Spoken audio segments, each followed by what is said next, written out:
the hail that's come in and it's hit the stem and it's busting that tissue off, knocking it off. Farmers receive another blow from Mother Nature over the weekend. Good evening, I'm Gina Quattrochi. And I'm Jeff Smith. Thanks for joining us tonight. Well, the weather struck area crops, another blow over the weekend, this time with damaging hail. That's right. News Channel 18's Alex Dyro joins us with tonight's top story. Alex. Gina, this year farmers have seen it all, from a late, wet start to the planting season to near drought conditions in July. Now local farmers are dealing with hail damage from this weekend. Experts now say, without a doubt, yields will be lower than hoped for. This whole field, just looking back, is probably on the order of a 60 to 75% leaf defoliation. Tattered leaves and broken stalks greeted many farmers after Saturday's hailstorm.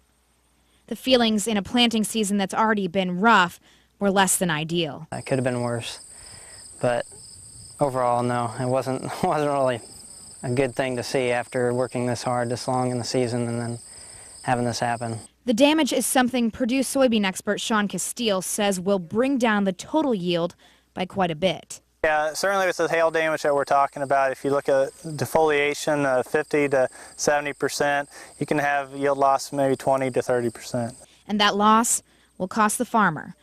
Indiana Farm Bureau Insurance Director Jim Rink says many in the area do take out hail insurance, since our area is prone to this type of damage. This is known as Hail Alley of the Midwest. So it usually starts in Benton County, the Fowler area, comes right down 52 and into the Lafayette area. Rink does say despite crop insurance, area farmers will most likely be looking at a monetary loss.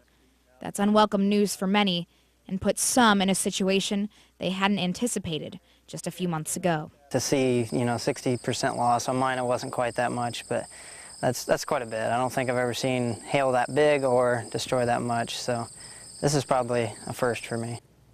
Castile tells me the latest estimates have corn yields down 7% and soybeans down almost 14%. But he says there's still time and he has hope.